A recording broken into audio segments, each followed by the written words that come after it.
ሰላም ሰላም ለእናንተ ይሁን የተወደዳችሁ የእግዚአብሔር ቤተሰቦች። ዛሬ አራተኛውን የዚህ የቤተክርስቲያን አስተዳደር የሚለውን ትምህርት የምንጀምርበት ቀን ነው። እግዚአብሔር ባለፈው በብዙ እንደረዳንና እናንተንም እኔንም እንደመከረን እርግጠኛ ነኝ። በዚህ ሰዓት ደግሞ ይሄንን አራተኛውን ክፍል ስንማር እግዚአብሔር መንፈስ ቅዱስ እንዲረዳን ጸልየን እንጀምራለን። እግዚአብሔር አምላካችን ሆይ በነገር ሁሉ የማትሳሳት ሁሉ ጊዜ ልክ ይሆንክ ጻድቅ ነህና ዛሬም እግዚአብሔር ሆይ በዚህ በምድር ያለችውን ያንተን መንግስት የምታሰፋው በአካል የምትታየው ቤተክርስቲያን እንዴት ማስተዳደር እንዳለብን እግዚአብሔር ሆይ ልትመክረን እኛም በዛ ውስጥ ገብተን እንዴት መስራት እንዳለብን ልትመክረን አሁንም መንፈስህም ቃልህም እግዚአብሔር ሆይ ለኛ ስለተሰጠን እናመሰግናለን። አሁንም ባሪያን እርዳ፣ ወገኖችንም የሚማሩትን የሚያደምጡትንም ሁሉ በጌታ በኢየሱስ ክርስቶስ ስም ትረዳና በዚህ ዕውቀት ታንጸው እንደ ቃልህ ቤትህን እንዲመሩ እንዲያስተዳድሩ በኢየሱስ ክርስቶስ ስም እለምናለሁ። ሁሉ ሲሆን ግን ላንተ ክብር ይሁን፣ አሜን። እንግዲህ ባለፈው ያነሳናቸው ብዙ ነገር አንስተናል። በተለይ ውጤታማ ክርስቲያናዊ አመራር ሁለት ነገሮችን ማስታረቅ እንዳለበት ስልጣንና በፍቅር ማስተዳደር። ስልጣኑ መጠቀም አለበት፣ እንደገና ደግሞ ሲያስተዳድር በውስጡ ፍቅር አለበት። ያንዳንዱ ምንናገራቸው ምናደርጋቸው ነገሮች የሚያንጽ መሆን አለበት ብለን በተለይ በዚህ በተለያየ ነገር በጎሰኝነት፣ በዘረኝነት፣ በጓደኝነት፣ በቤተሰባዊነት መከፋፈል በተለይ ይሄን ነገር በቤተክርስቲያን ውስጥ እንዳይመጣ ሁሉ በክርስቶስ አዲስ ፍጥረት ነው። ስለዚህ ስንመራ የሁሉንም ሰው በአንድ አይን የምናይበትን አቅም እግዚአብሔር እንዲሰጠን እየጸለይንም እየተማርንም ቤተክርስቲያንን ለማስተዳደር እግዚአብሔር አደራ የሰጠን ሰዎች እንድንጠነቀቅ ብዙ አይተናል። እንዲያውም ራዕይ ምዕራፍ 5:9 ላይ ምን ብለን ነበረ? ከነገድ ከቋንቋ ሁሉ ከወገን ሁሉ ከአሕዛብም የተውጣጡ ሰዎች በዙፋኑ ዙሪያ የሚሰበሰቡ ይላል። አሁን በዙፋኑ ዙሪያ የሚሰበሰቡት እንግዲህ ከሁሉም የተውጣጣ እንጂ የኔ ዘር ብለን የገሌ ዘር ብለን በዚህ በምድር ላይ ስናስተዳድር ክርስቶስ የትኛውንም ኢንዲስክሪትሊ ድሃ፣ ሀብታም፣ አሳጥማጅ፣ ባለስልጣን አላለም። እንደውም ኑሮ ይበቃኛል ያሉትን ሰዎች፣ ራሳቸውን ያኮፈሱ ሰዎች እንደውም ምንድነው ያላቸው? በቃ የታመሙ ናቸው መድኃኒት የሚያስፈልግ፣ እናንተ ግን ጤነኛ ነን ብላችኋል ነው ያለው። ስለዚህ እኛ አብዛኛው የተጠራነው የጠፉትን ሰዎች፣ የጠፋው ሰው ደግሞ ሀብት ስላለው ያልጠፋ አይደለም። የጠፋው ሰው ዕውቀት ስላለው ያልጠፋ አይደለም።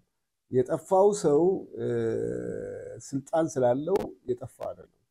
የተለያየ ዘር ውስጥ ስላለ ያልጠፋ አይደለም። ስለዚህ ከዘር ሲባል ከላይ እስከ ታች ምድራዊ ነገሮች ያሉትም የሌሉትም በመንፈሳዊ ነገር መንፈሱ ሞቷል። ያንን ደግሞ በኃጢአት ይቅርታ ሊያመጣ የሚችል የክርስቶስን ወንጌል የምትሰራ ወደ መንግስቱ የምትቀላቀል ቤተክርስቲያን ነች። እቺ ቤተክርስቲያን የሚመሩ ሰዎች ደግሞ ከነገድ ከቋንቋ ሁሉ ከወገንም ሁሉ የሚመጡትን ኢንዲስክሪሚኔትሊ ልናስተናግድ እንደሚገባ ባለፈው ያነሳ ነው። እንግዲህ በተለይ በዚህ ባለፈው በጣም ትኩረት ልሰጥበት የምፈልገው በተለይ በዚህ በጎሰኝነት፣ በዘረኝነት፣ በቤተሰባዊነት፣ በጓደኝነት የሚሰራ ስራ ብዙ ጊዜ በቤተክርስቲያን ውስጥ ፈተና የሚሆን ነገር ነው።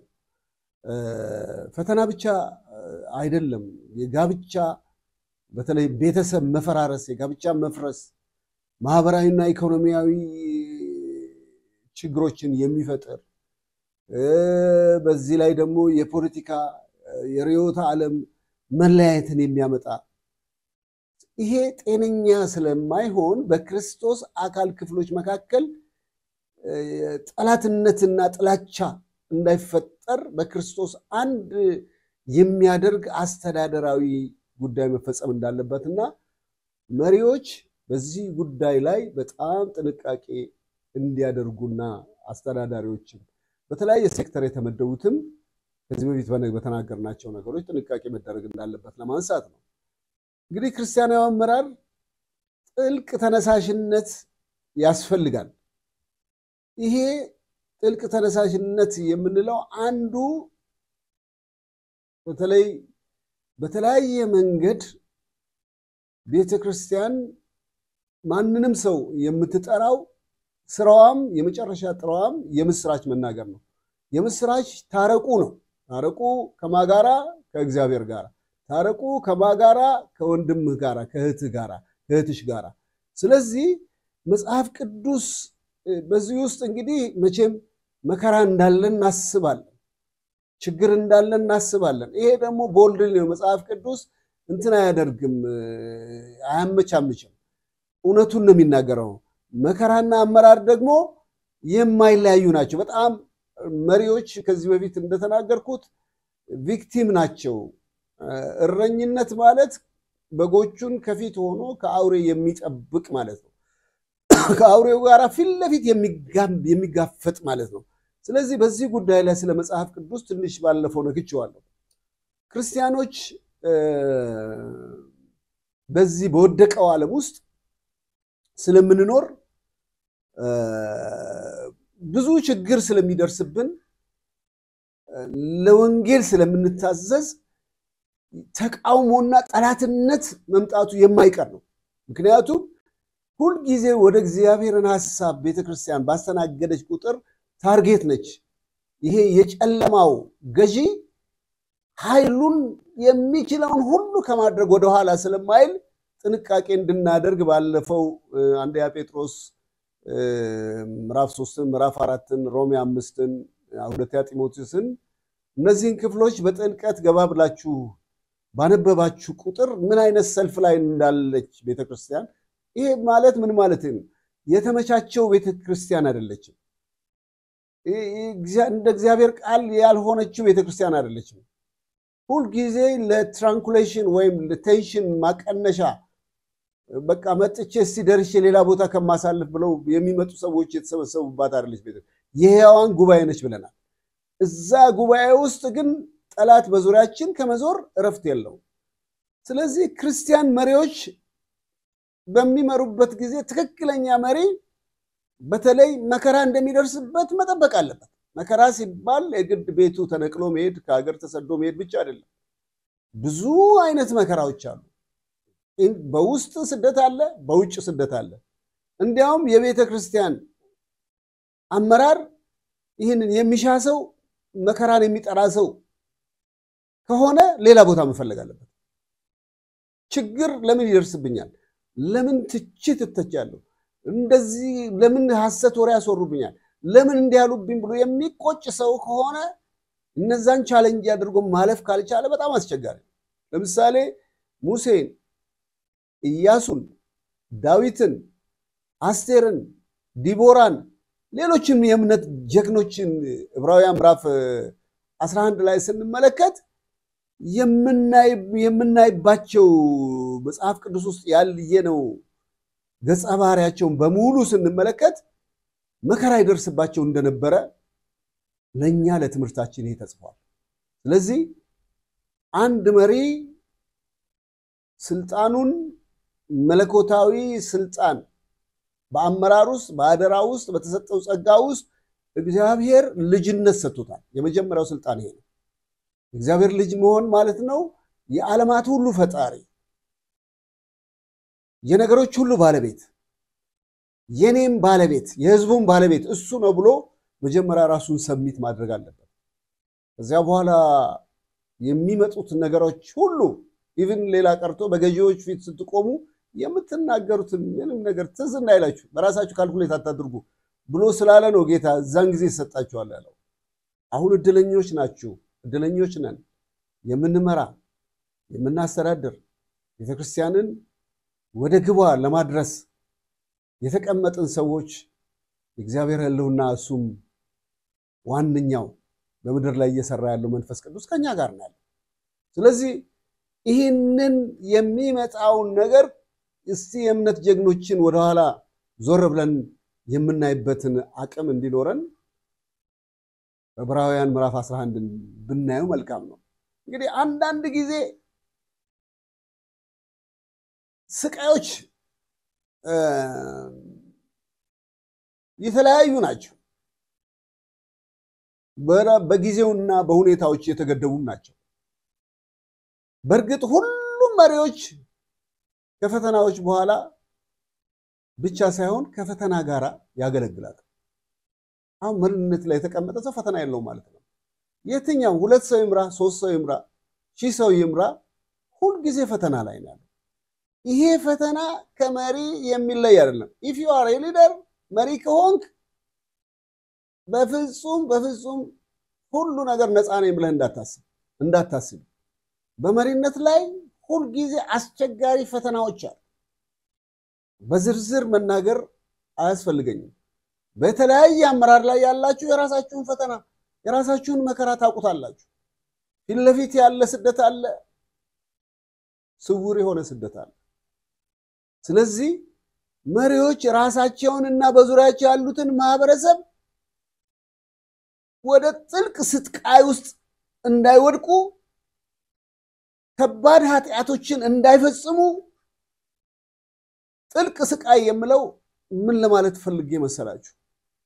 ሰው ከነበረበት ነፃነት ወደ ባርነት መግባት የለበት። ብዙውን ጊዜ ይህን ትምህርት ሳስተምር ያነሳሁት ነገር አለ። የመሳፍንትን ዘመን ታዩ እንደሆነ አመራሮቹ በግድ የሚወጡ ናቸው፣ እግዚአብሔር የሚያስነሳቸው ናቸው። ኮንሲስተንት አይደለም። ህዝቡ አመፀኛ ነበር፣ ተዳብሎ ነበር። ከሞተ በኋላ ምንም ልታደርጉት አትችሉም። ሳይሞት ወደ ኃጢአት ወደ ጥልቅ ስቃይ ሳይገባ ጥልቅ ስቃይ ብዬ የምለው ሰው ሁሉ ነገር ኖሮት ውስጡ እየተሰቃየ ወደ ቤተክርስቲያን የሚመጣ ከሆነ አደገኛ ነው፣ አስቸጋሪ ነው። ስለዚህ መሪ ሊያደርገው የሚገባው አስተዳደራዊ ስራዎች፣ መንፈሳዊና ሌሎች ሁለንተናዊ አገልግሎቶች ከመሪዎች ይጠበቃል። መከራ ብዙ ጊዜ በጎ ነገርን በመስራት የሚመጣ ውጤት ነው። ይሄ ማይታመን ነው። መከራ ራስን ለሌሎች አሳልፎ በመስጠት የሚመጣ ውጤት ነው። ህመምና ጉዳት የሚፈጥር ከተፈጥሮ በላይ የሆነ ተቃውሞና የወንጌል ጥላቻ የሚያመጣ ነው። ወገኖቼ ራሳችሁን ለወንጌል በሰጣችሁ ቁጥር በቃ ምንም ጥያቄ የለው። ጌታ ኢየሱስ ክርስቶስ የተናገረው ነገር አለ። ለወንጌል አስተዳደራዊ አመራር መዋቅራችን ሁሉ ነገር ወደ ወንጌል ወደ መስራቹ በሚሆንበት ጊዜ ጌታ ያለው ነገር መፈጸም አይቀርም። በዚህ ዓለም ሳላችሁ መከራ አለባችሁ። የመከራው አይነት ይለያያል። ነገር ግን አለ ጌታ ኢየሱስ ስሙ ይባረክ፣ አይዟችሁ እኔ ዓለምን አሸንፈዋለሁ አለ። ስለዚህ ከዚህ ካሸናፊው ጌታ ጋር የምትኖር በስራ ቦታ ቢሆን በቤተ ክርስቲያን ቢሆን በሌሎች አስተዳደራዊ ጉዳዮች ላይ እግዚአብሔር አደራ የሰጠሰው ካለ በምትሰራው እውነት ራስን በመስጠት ምክንያት ወደድንም ጠላንም ከዓለም ጋራ ስለማንመስል ሰይጣን ደግሞ ያንን እንድንመሳሰል የሚፈልገውን መንገድ ከኢየሱስ መንገድ ወጣ ብለን ኢዚ ወይ እምቢ ብለን ስንምን ሰልፍ ያመጣል። ሰልፉ የሚመጣው በሚታይ የማይታየው ክፉ ይንቀሳቀሳል። ስለዚህ መልካም ዜናው በዚህ ውስጥ ማለት ይቻላል በአዲስ ኪዳን ውስጥ ስለ ክርስቲያኖች ስቃይ የሚናገረው እያንዳንዱ ክፍል በጣም ደስ ይለኛል። ይሄን ሳነሳ መጽሐፍ ቅዱስ ያነሳ ስለሚደርስብን ስቃይ፣ ሐሜት፣ ጥላቻ፣ መሰደድ ስለነዚህ ሁሉ ክርስቲያን ይህን ሁሉ ሲያልፍ አንድ ነገር አለው። ይህም ተስፋ አለው። ተስፋው በምድር ተስፋው ለዘላለም። እግዚአብሔር ይባረክ። ተስፋ ባይኖረን ብዙዎች እኮ ተስፋ ስለሌላቸው ነው ሱሳይድ ውስጥ የሚገቡት። ሁሉ ነገር እያላቸው ፎርጊቭነስ አገኛለሁ ያስኩትን ኦርጋናይዜሽን ያስኩትን ቸርች ያስኩትን ማህበረሰብ ያስኩትን አገልግሎት ዘርፍ እግዚአብሔር አደረ የሰጠኝ ነገር የፈለገው ነገር ይምጣ እግዚአብሔር ከኔ ጋር ካለ የሚቀጥለውን ነገር አልፈዋለሁ የሚል ተስፋ እግዚአብሔር የተባረከ ይሁን። ተስፋ ምክንያቱም መከራ በእምነት ሲታቀፍ በሚያመጣው አዎንታዊ ባህሪ ምን ያመጣል? ግንባታ ያመጣል። አያችሁ በእምነት ስንል ተስፋ አለን። ያ ተስፋችን ደግሞ ሲገነባ ነው ማለት ባህሪው ምንድነው? ግንባታ ነው። ማህበረሰቡ የምናገለግለው ህዝብ ግንባታ በመናደርግበት ጊዜ ምን እናደርጋለን? ተጽዕኖ ያመጣል ይላል። ይኸውላችሁ አንዳንድ ጊዜ መንገዳችን ሊያስቆመን የሚመጡ ነገሮች እጅግ ብዙ ናቸው በመንሰራቸው ስራዎች። በዚህ ውስጥ እኛ ጸንተን ተስፋ አለ እግዚአብሔር ይህን መንገድ ያሳልፈኛል ይህን ህዝብ ይዤ ዘልቃለሁ የሚል ጠንካራ መሪ ህዝቡን ይገነባል፣ ያንጻል፣ ተጽዕኖ ያመጣል በኋላ። ሃሌሉያ። ከማን የተነሳ? ንጉሱ ከሱ ጋር አካል ተስፋ አለ ወገኖች። በአመራር ላይ ችግር አለ፣ ያልታወቀ ስደት አለ። አዎ አለ፣ ግን ተስፋ አለ። ስለዚህ ተስፋ ምንድነው? ወደፊት የሚያስኬድ ወደፊት አይደለም፣ ለአንድ ቀን አይደለም፣ ለሁለት ቀን አይደለም፣ ለዘላለም። ይህን ተስፋ በመመልከት አመለካከታችን ይቀየራል። በመከራ ውስጥ ይበልጥ ግልጽ የሆነ ትኩረት ይኖረናል። ወደ ኋላ እንመለስም። ተስፋችን ወደፊት ነው የሚሆነው። መሪ የክርስቲያን መሪዎች ክርስቶስ እንደሚያሸንፍና ተልእኮአቸውን እንደሚፈጽም ያውቃሉ። ለምን? ያለፉበት ጎዳና አስቸጋሪ ቢሆንም ይታለፋል። ያለፍኩት እንዴት ነው ብለን አንዳንድ ጊዜ ወደ ኋላ ስለማናይ ነው እንጂ ጥቃቅን የሚመስሉ በጣም ከባድ የሆኑ ነገሮች ግን እንዴት አለፍኳቸው? አሁንም እችላለሁ። ለምን? ጌታ ከኔ ጋር ነው። እንደምናሸንፍ ተልእኮአችንን እንደምንፈጽም አውቀን የምንጓዝ መሆን አለብን። ለክርስቲያኑ መሪና ማህበረሰብ የመከራው እውነታ አንድ ጠቃሚ እንድምታ አለው። አንድ ሰውን ለማመን ምን ያስፈልጋል? ይሄ አምኖ ለመሄድ እንደሚፈተን ሁሉ ምን አለ? ፈተና እንዳለው፣ መከራ እንዳለው፣ ስኬትም አለ። በዛው ውስጥ ደግሞ አንዳንድ ጊዜ ሽንፈትም ይመጣል። ምክንያቱም ይሄ የለበስነው የሚሞተው በማይሞተው እስኪለወጥ ድረስ የሰልፍ እንዳለ ነው። ውድቀትም ያለ ግን አንድ ተስፋ አለ። አልጥልህም፣ አልተውልህም፣ የማደርግልህን እስከምፈጽም ድረስ ያለው ጌታ ለኢያሱ የታመነ ጌታ እኮ ለኛም የታመነ ጌታ ነው። አልተለወጠም። ስለዚህ ግልጽ እነዚህ አንዳንድ ጊዜ ብዙ መከራን የሚያካትት የቤተክርስቲያን ታሪክ ወደ ውስጥ ገብተን ስንመለከት ያቺን ቤተክርስቲያን በዚህ ውስጥ እንዴት ተቀረጸች? ተቀርጻስ ወደዚህ ድንቅ ወደ ነገር እንዴት መጣች? ስንመለከት እያንዳንዱን ከኋላ ስንፈትሽ ይኸውላችሁ በአስተዳደራዊ ጉዳይ ላይ ቤተክርስቲያን የምትመሩ ሰዎች ሶስት ነገሮች you have to expect መጠበቅ አለብን። በአመራር ላይ የምትቀመጡ፣ በአስተዳደር ላይ የምትቀመጡ አንድ የፈለጋችሁትን ስፍራ እግዚአብሔር ያስቀመጣችሁን ቦታ ስትመሩ አንደኛ መንፈሳዊ ውጊያ እንዳለ እንዳትረሱ። ምን ጊዜም ከክርስቲያን የማይለይ ይሄ ከክርስቶስ በምድር ላይ መመላለስ ከጀመረበት ህይወቱን አሳልፎ ሰጥቶ በትንሳኤ አካል ተነስቶ አርጎ በአብ ቀኝ ከተቀመጠበት ከዛ በኋላ ሐዋርያት ከተሰውለት አንድ ብቻ ሐዋርያ ነው እድሜውን ጠግቦ ሸምግሎ የሞተው። ያም እሱም በመከራ ነው ያሳለፈው። ሌሎቹ ግን ህይወታቸው እንዴት እንዳለፈ እናውቃለን። መከራ ሁሉ ጊዜ ነው ያለው። አንደኛው መንፈሳዊ ሰልፍ ነው ያለበት። እዚህ ጋር ልክ አይደለም ይላል አጅሬ።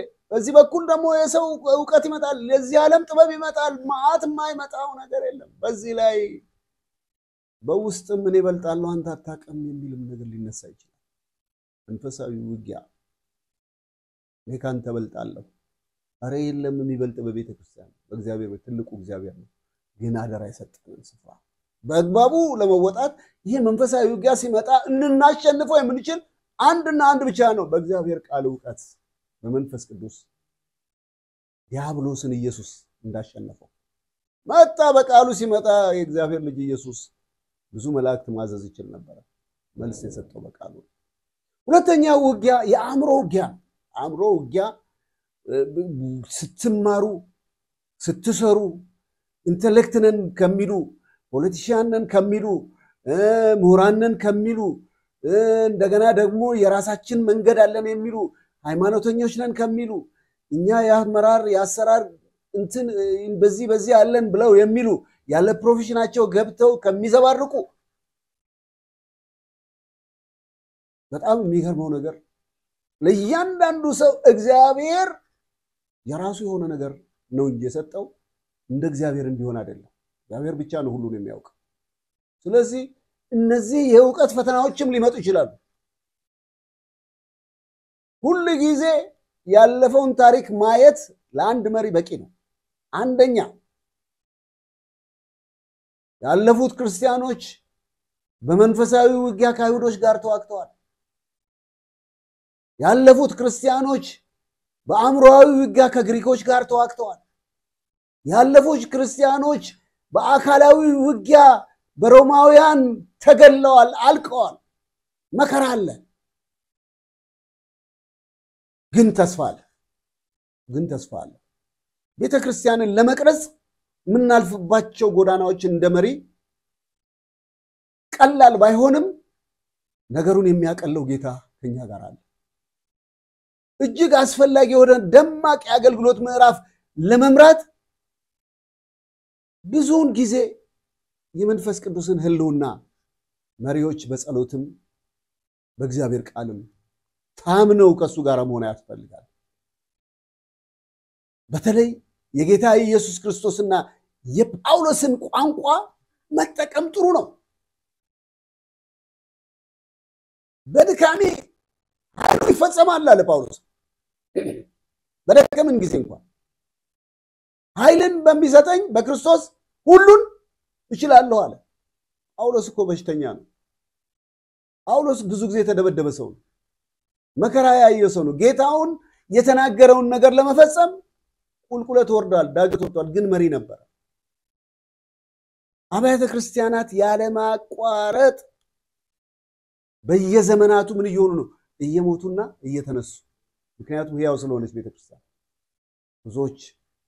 ስለዚህ ቤተክርስቲያን ውስጥ ስታስተምር እውነቱን ቦልድሊ አመራሮች በየዘርፉ ልታሳውቁ ይገባል። ስትራክቸሩን ስታስቀምጡ እነዚህ መሪዎች ይህንን ማድረግ አለባቸው። እንግዲህ አብያተ ክርስቲያናትና መሪዎች እንደገና ለመነሳትና ብዙ ተጨማሪ ዘሮችን ለማፍራት ፍላጎቱ ካላቸው ወደ መሬት ውስጥ የሚጣሉና የሚሞቱ ዘሮች ለመሆን ህመምና መከራ ለመታገስ ፈቃደኛ መሆን አለባቸው።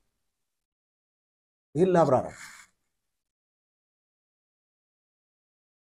ክርስቲያኖች መሪ ከሆንን ለብዙዎች ዘር መዝራት ከፈለግን አንድ ዘር መሬት ታርሶ መሬት ውስጥ ካልተቀበረ እዛ ውስጥ ደግሞ ምግብ የሚያስፈልገውን የፀሐይ ብርሃን፣ ውሃ፣ ሌሎች እንክብካቤዎችን ካልተደረገ መብቀል አይችልም።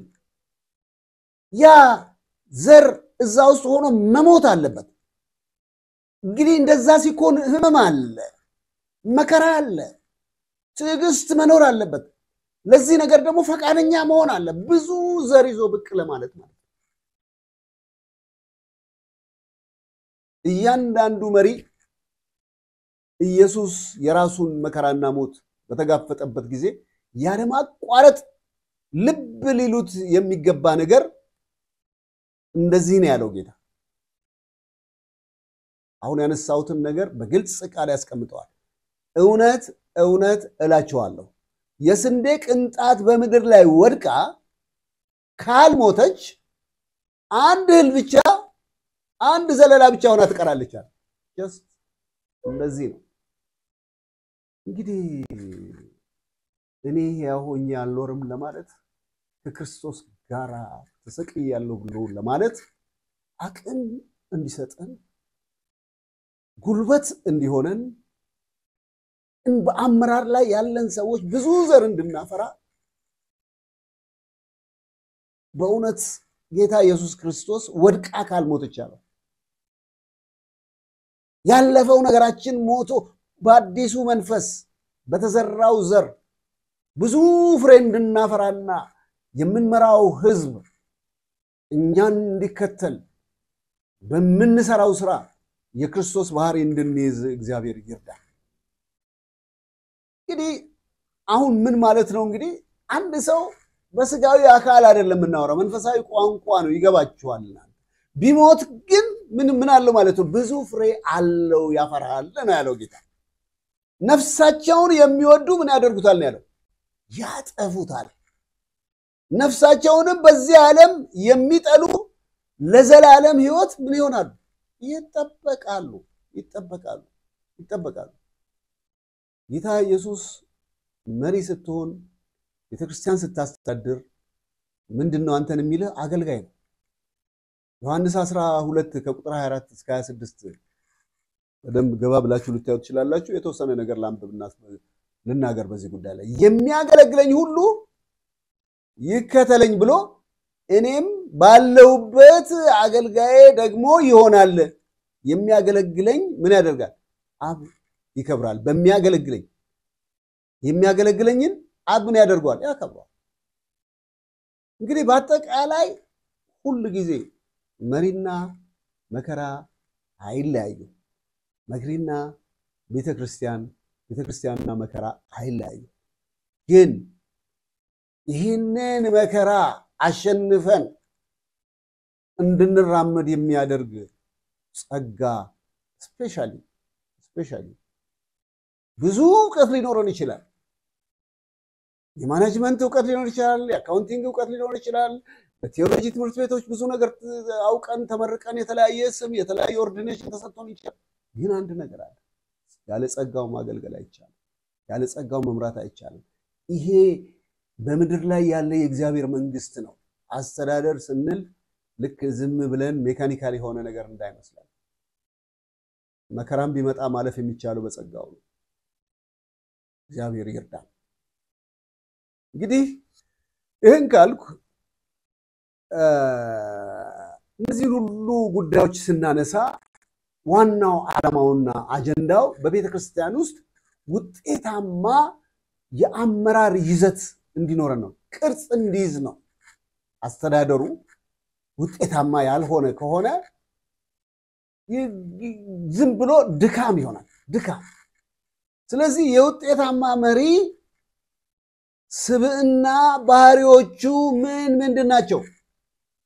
ምን አይነት ሰው ልንሆን ይገባል? እግዚአብሔር በሰጠን እድል ፈንታ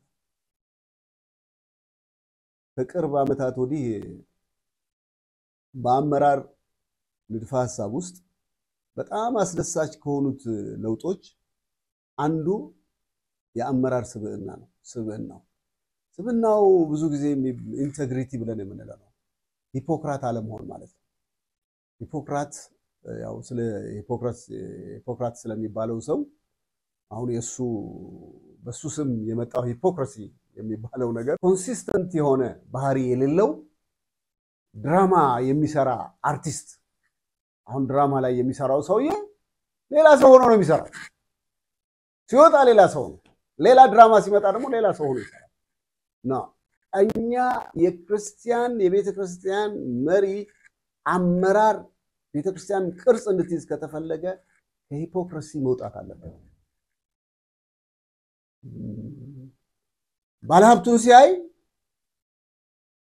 የሚያሸረግድ ከሆነ ዳውን ሲያይ ሚንቅ ከሆነ ባለስልጣኑን ሲያይ የሚያሸረግድ ከሆነ ውጪ ሌላ ቤቱ ደግሞ አውሬ ከሆነ መድረክ ላይ ዘራፍ የሚል ከሆነ ታች ደግሞ ሲወጣ ሌላ ሰው ከሆነ ይሄ ሂፖክራት ብለን የምንለው ወይም የሂፖክራሲ ባህሪ ያለው ሰው ኢንቴግሪቲ ያለው ሰው ነው የአመራር ስብዕናው የተጠበቀ ሰው የሚባል ኢንቴግሪቲ ሁሉ ጊዜ the same person ምን የሚል ሰው በጨለማ ብሄድ እግዚአብሔር ያየኛል ብቻዬን በመሆንበት ጊዜም እግዚአብሔር ያየኛል ከሰውም ጋር ስቀላቀል እግዚአብሔር ያየኛል ልክ እግዚአብሔር እንደሚያይ ሰው ሰዎችን ጋር እንደዚሁ ትራንስፓረንሲው ግልጽ የሆነ ሰው በጣም አስቸጋሪ ነው አዎ ይጎዳል በጣም ግልጽ የሆኑ ሰዎች በጣም ይጎዳሉ ብዙ ሂፖክራቶች ስላሉ ብዙ የሚያጭበረብሩ ሰዎች ስላሉ ይሄ በግልጽ መናገር ያስፈልጋል ስለዚህ ለዚህ ደግሞ እግዚአብሔርን መለመን የሚያስፈልገው ዊዝደም ነው ጥበብ እንዲሰጠን ሪቪል የምናደርግበት ዲዘርን የምናደርግበት ለአመራር የሚመች ነገር ነው ምክንያቱም አንዳንዴ እውነትንና ውሸትን ለመለየት የሚረዳን ነገር ግራ የሚገባን ጊዜ አለ ግን there is holy spirit with us መንፈስ ቅዱስ አለ እንጠይቀው እርምጃ ከመውሰዳችን በፊት አድልተን ፈርተን ይሉንታይዘን አስተዳደራዊ ጉዳይ ስልጣን ነው ብያለሁ ቀደም እንዳል ስልጣንና ምንድነው ፍቅር ያለበት ነው ፍቅር ግን ያው ማን ነው ለኛ ፍቅር ምንለው ራስ አጋፔ የክርስቶስ ፍቅር የእግዚአብሔር ፍቅር ስለዚህ ይሄ ስብዕና እንዲኖረን ኢንቴግሪቲያችን የጠበቀን እንድንሆን በአመራር ላይ በጣም አስፈላጊ ነው በአመራር ላይ ግንባር ቀደም ሆነን ይሄንን ስብዕና ማሳየት አለብን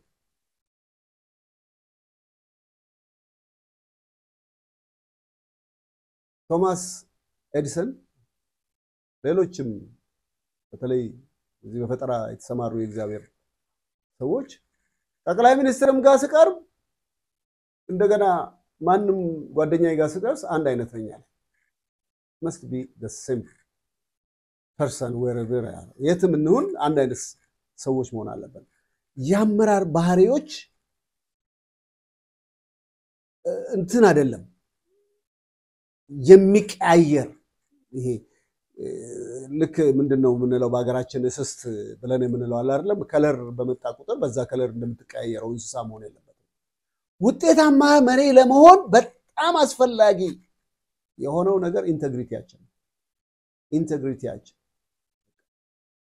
ፕላንት ያገኘኝ ሰው የዛሬ አመት ያገኘኝ ሰው ዛሬ ሲያገኘኝ የበለጠ ሂዩሚሌትድ ሆኜ እንትን ከሆነ ምንም just am a leader ልመራ ይችላል ለምን መምራት ማለት እኮ ሰዎች እንዲከተሉ ማድረግ ሌላ ቋንቋ አይደለም ሰዎች መሪ ምን አይነት ባህሪ ያለው መሰላችሁ ሰዎች ወደማይፈልጉት አቅጣጫ እንኳን የሚመራ ማለት እስ ቦልድሊ ነው መናገር የማይፈልጉት ማለት ምን ማለት ነው አመጽ ያደርጉ እንደሆነ በዛ ገንዘብ ያገኙ እንደሆነ በዛ ክፋትን አድርገው ስልጣን ያገኙ እንደሆነ ልክ አይደላችሁም ይያለ መሪ እውነትን ሲያሳይ ያንን የሚሄዱበትን መንገድ አስጥሎ የሚያመጣ ማለት ነው እግዚአብሔር በዚህ ጸጋ ይሙላችሁ ይሄ የመሪ ኳሊቲ ነው በጣም አስፈላጊ ነው የመሪ ባህሪ ሌላ ሰው መሪዎችን እነዚህ ናቸው እነዚህ ትክክለኛ መሪዎች ናቸው ባህሪያቸው ለመሪነት የሚገባን እውነት ነው ብለው የሚናገሩላቸውና የሚያሞግሷቸው ብቻ አይደሉም እግዚአብሔር ሲያያቸው በዛ መንገድ የሚሄዱ ናቸው ስለዚህ ውጤታማ የአመራር ሁኔታዎችን ስንመለከት በደም ወደ ውስጥ ገብተን ለመረዳት የሚቻለው በመሪ ውስጥ ባሉ ምኖች መሰላችሁ የባህሪ ሰባዊ ባህሪው ስብዕናው ይሄ ቀደም ያልኩት ኢንቴግሪቲ እዛ ላይ በማተኮር ነው ብንልም ይሄ ብቻውን በቂ አይደለም በመሪውና በሚመሩት መካከል ባለው ግንኙነትም ላይ የተመሰረተ ነው ኮሚኒኬሽን the most important person የሚያደርገው ነገር የራሱን ኢንቴግሪቲ ይጠብቃል ኢንቴግሪቲው ደግሞ ከኮሙኒኬሽን ጋር ካልሆነ is nonsense ምንም ትርጉም የለውም ምክንያቱም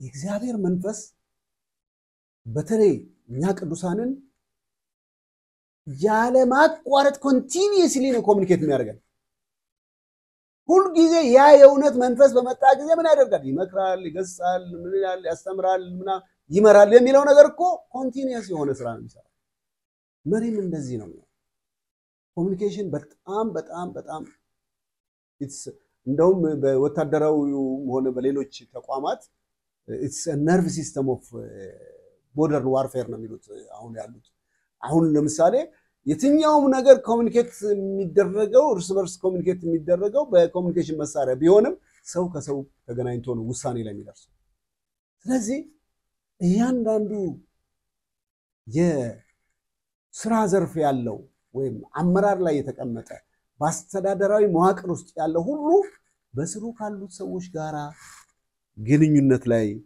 ማተኮር አለበት እንግዲህ ውጤታማ መሪው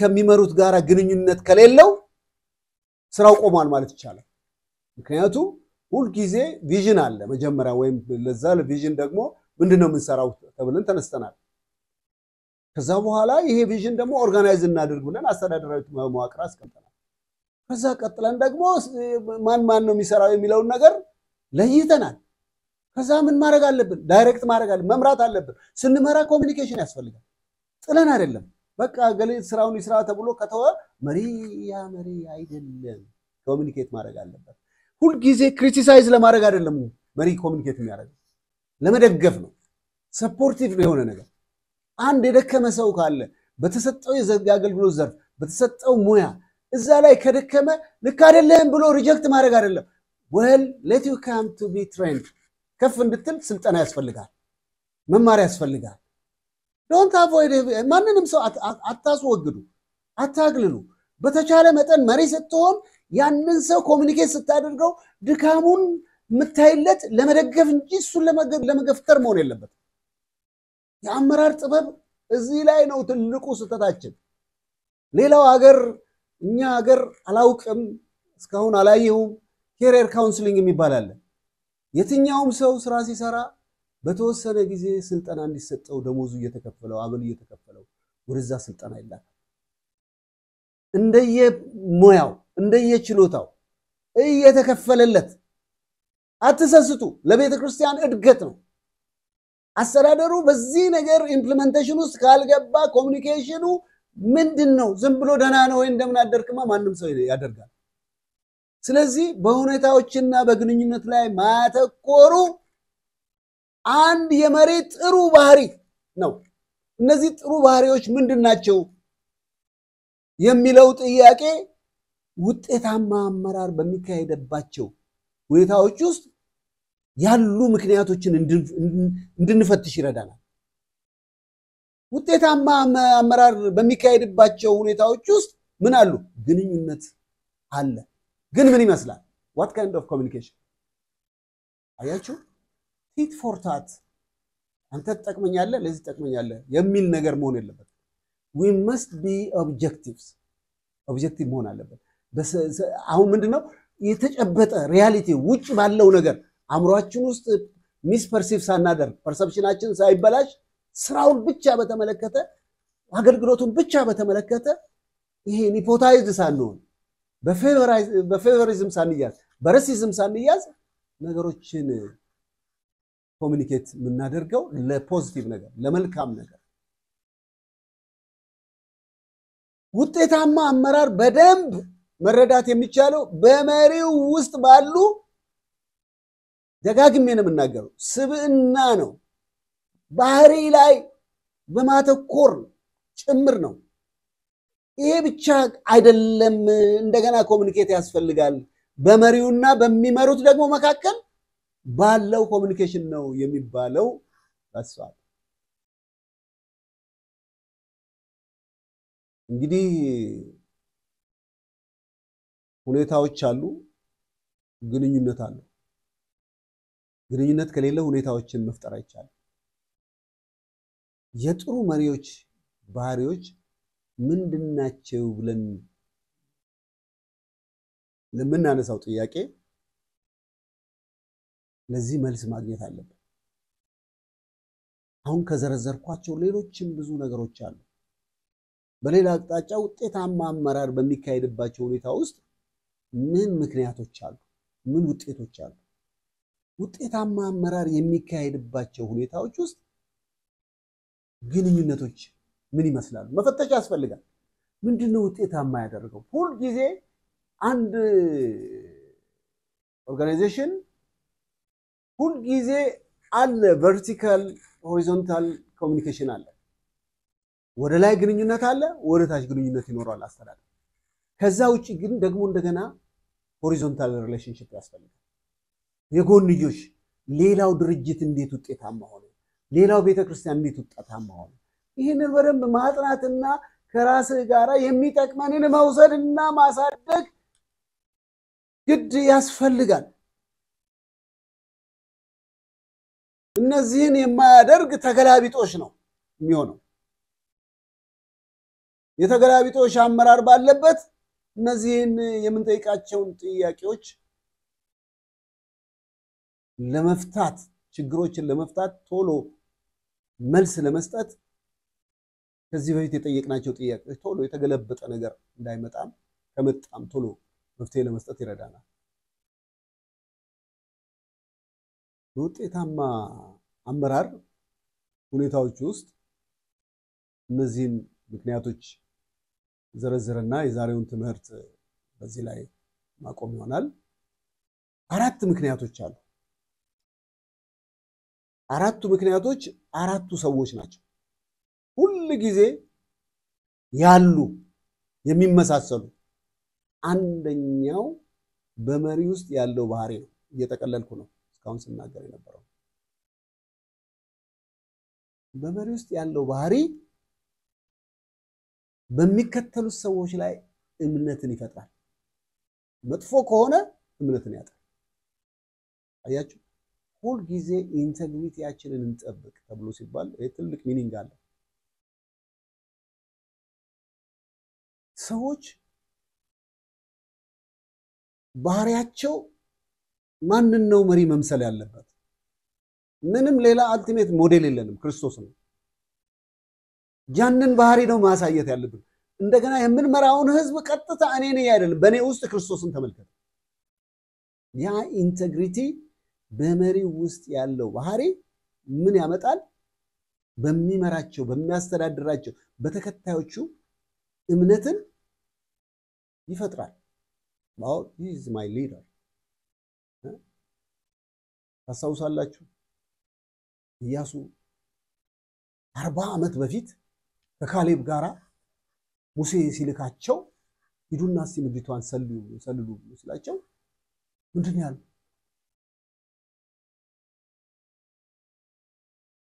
አንድ እንጀራ ጠላቶቻችንን የሚያስፈሩ እኮ ናቸው፣ እንበላቸዋለን። ማንን ያሳየው? እዛው ማግኒፋይ ያደርገው እግዚአብሔር ነው። እግዚአብሔር ከኛ ጋር አስራ ሙሴ ሲሰበሰብ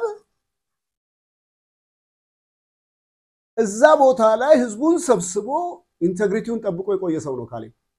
ኢያሱ ህዝቡን ሰብስቦ አንድ ጥያቄ ልጠይቅ፣ እኔና ቤተ እግዚአብሔር እናንተስ? አንድ ነገር አሉት እነሱ። በጣም የሚገርም ነገር። መሪ እንደዚህ እንዲባል ያስፈልጋል። ህዝቡ የሚለውን ሊሰማ ያስፈልጋል። አንድ ነገር አለ። ከሙሴ ጋር የነበረ እግዚአብሔር ብቻ ካንተ ጋር ይሁን እንጂ እንከተልሃለን ብቻ አይደለም እንገዛልሃለን ያሉት። በጣም የሚገርም ነገር። ስለዚህ ምን አለ ማለት ነው? ኢያሱ በህዝቡ ላይ አመኔታ የፈጠረው እግዚአብሔር ከሱ ጋር ስላለ don't miss that one። ብዙ እውቀት ስላለ ብዙ ሀብት ስላለ ወይም አንድ ኦፖርቹኒቲ አግኝተህ አመራር ላይ ስለተቀመጥክ እግዚአብሔር ካንተ ጋር ከሌለ ከንቱ። ነገ እምነት ያጣሉ ሰዎች ስለዚህ እግዚአብሔር ከኛ ጋር እንዲሆን ባህሪያችን የክርስቶስ ባህሪ እንዲሆን ይፈልጋል